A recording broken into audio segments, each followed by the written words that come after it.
not fail you again.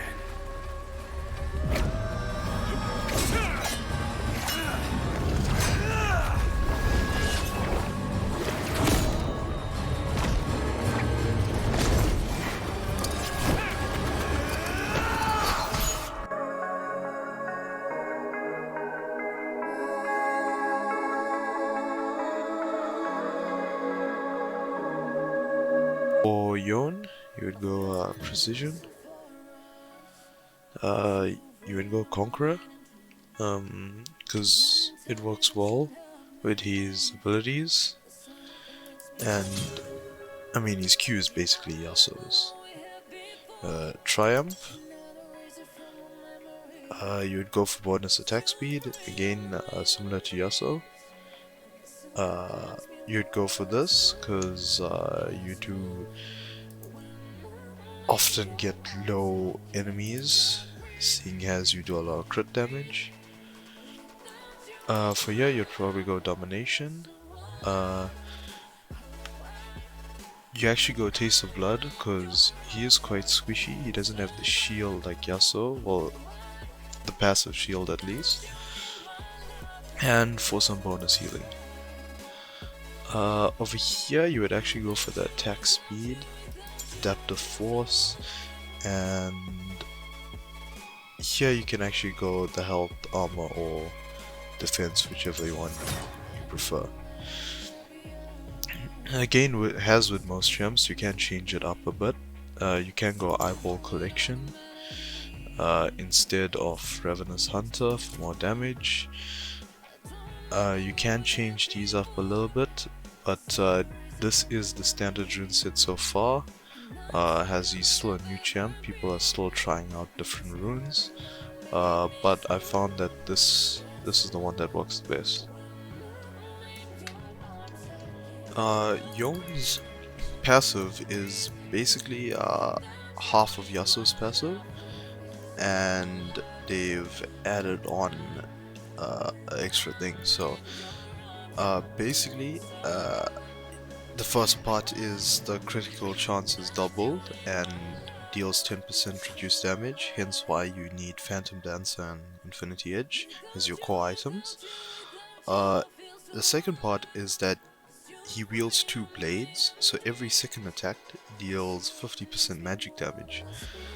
Which means in the future, when people get used to him a bit more, you can probably build some AP on him as well. His Q is similar but different to Yasuo's. Again, it's just your standard Q again, and then you get your whirlwind. Except this time, he actually dashes with it, and it carries on after him for a bit. So if you are far away, you can actually dash forward and hit them even though you yourself are not by the enemy. Generally, you'd max your Q first. After Q, you'd put a stack into E. E is his soul unbound. Basically what happens is he dashes out of his body and deals additional damage, gains movement speed, and after a set amount of time he gets pulled back. And when he does get pulled back, he deals 25% of the damage he dealt during the time he was outside of his body. Now, this ability is a bit tricky because it can be a double-edged sword, because again, you have to come back, you can't cancel it. So people can predict when you're gonna come back and go there instead of running away. You can lose kills because you mistime things, and you can get killed a lot by mistiming it, because people are used to using dashes and using it to get forward, and you're going to end up getting pulled back. So it's very tricky, but it can be a really good move if you're in a team fight and you want to assassinate someone. You go there, you do enough damage in time, and then you come back straight to the team fight and continue. His W is Spirit Cleave. This here you'd max last.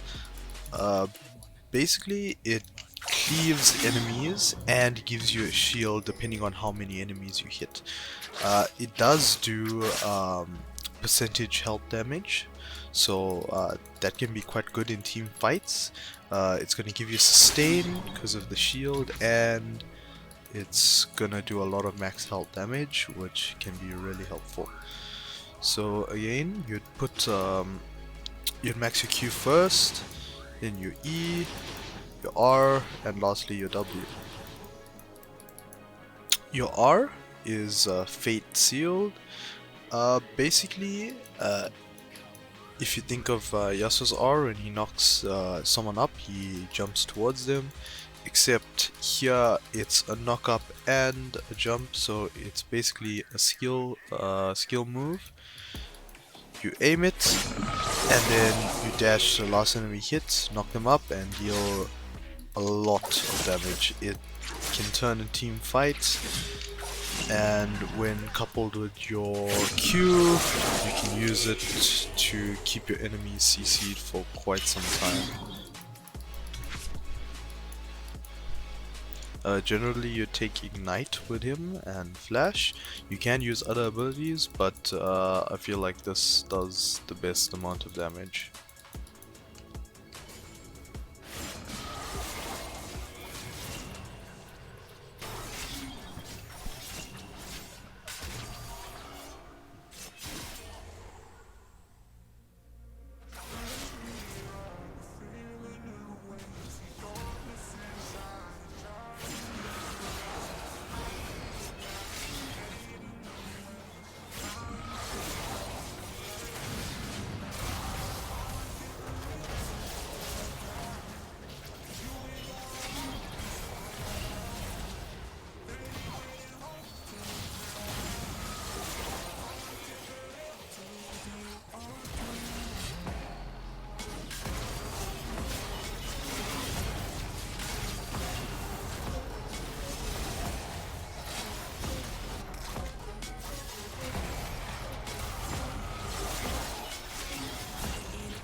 And I break that bitches don't right hand. And it's 4-4 flicker tighten. And it's door with the guy right in. And it's slow mo when the kid sliding. Cause the po when the click riding.